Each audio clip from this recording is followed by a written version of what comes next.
Now, we saw the views of lawyer Harun Dubi on President Kenyatta's late decision to form a tribunal, and his take is that the president was misadvised on the constitutional provisions. Here is part of that interview.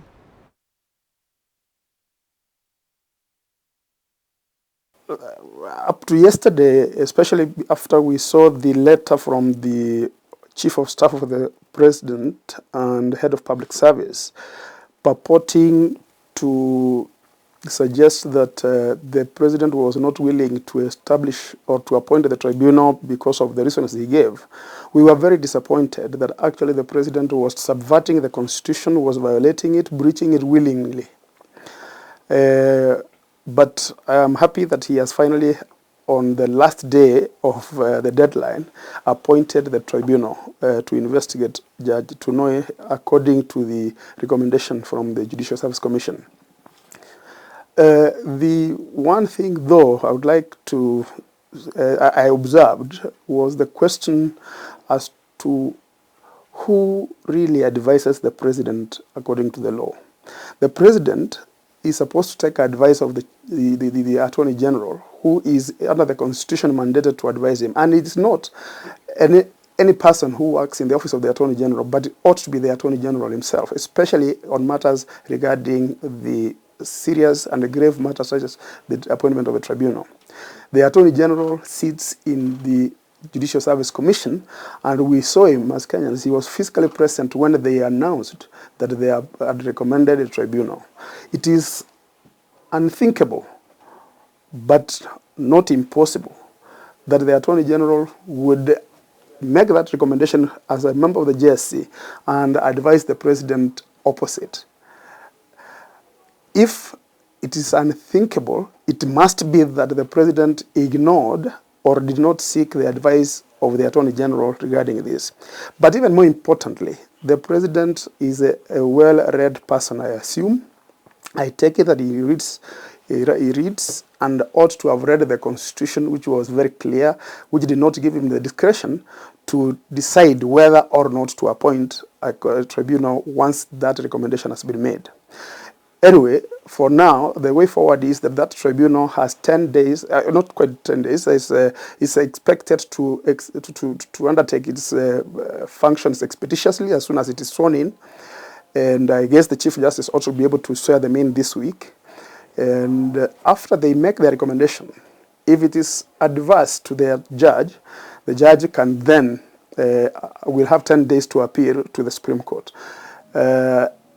And also the hearings of the tribunal will have to be in camera according to the law, except if the judge elects and requests that they should be made public. So if, in terms of what Kenyans to expect, it will be either the judge will elect to have the tribunals have public sittings, in which case we will know what kind of evidence is against him, what statement he has to make in his own defense.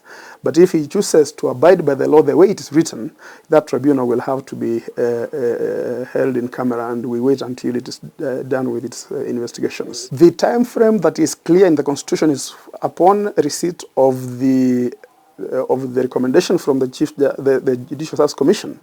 The President has 14 days within which to appoint the tribunal. And the Constitution expects that the tribunal will then work expeditiously. It's open-ended. The reason is that you do not know the gravity, the amount of evidence, and all that will go, and the logistics that will go into investigating a particular matter.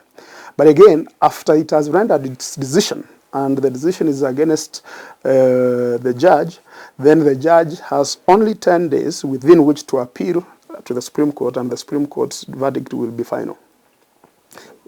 But I also wanted to add that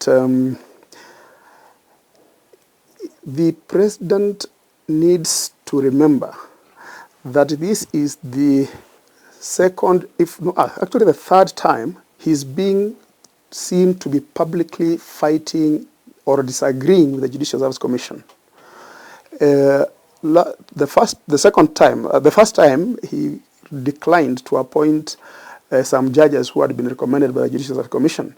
Again, the law does not permit him to decline or to choose which of the persons recommended by the Judicial Service Commission to appoint judge. Because his function is that of head of state, exercising the donated sovereign authority of the people. It's the second time, or may have been the first time as well. You remember that there's a time the National Assembly had recommended that some members of the Judicial Service Commission be investigated and removed through a tribunal. And the president acted with amazing speed when actually Kenyans knew and thought that it was malicious of the National Assembly to want to remove those members of the Judicial Service Commission.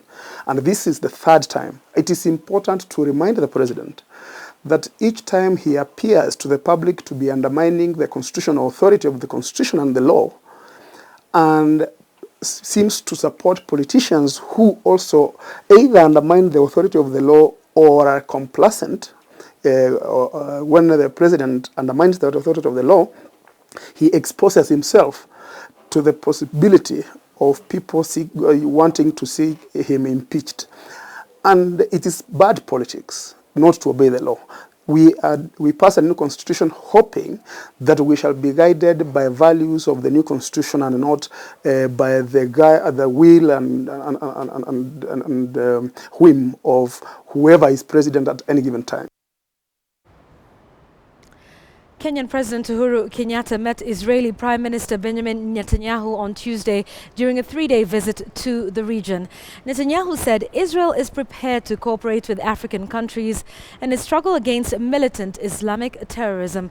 Kenyatta said he hoped to maintain security cooperation in the struggle against violent extremism. Both leaders signed an agreement for water and agricultural cooperation between their countries during the meeting. Netanyahu is expected to visit Uganda and Kenya later this year. Netanyahu's trip will mark 40 years since the July 4, 1976 raid in Entebbe, Uganda, during which his brother Jonathan was killed in an operation to rescue hijacked Israeli hostages. And we know that this is a common battle that we share with you, and we're prepared to do a great deal more. In fact, Israel is willing and prepared to work with African countries in our common battle against militant Islamic terrorism. I have to say that more and more African countries recognize what you recognize, that Israel is a unique partner against this extremism, that Israel is a unique partner in the way that we can work together to seize the opportunities of the future. We have no room for extremism. We must do everything that we can to protect the freedoms and the beliefs and the principles and the common values that we share. And we look forward to further strengthening our cooperation in the security area. We look forward to partnering with you and with the rest of the world in combating violent extremism. Now, the ripple effects of the El Nino rains continue to ravage various parts of the continent. Children of Malawi have come under threat of starvation as UNICEF statistics indicate a 100% increase in severe malnutrition from December 2015 to January 2016. Now, Malawi has been struggling to cope with drought and the first maize deficit in that country in a decade.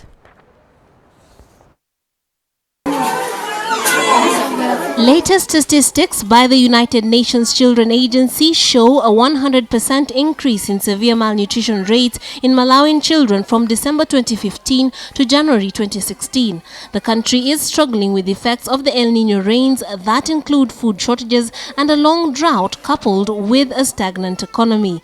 Children with severe acute malnutrition are very thin for their height, frail and skeletal even. They require urgent treatment to survive and are 9 times more likely to die than well-nourished children. UNICEF has been tracking the cases each month, gathering information from all districts across the country.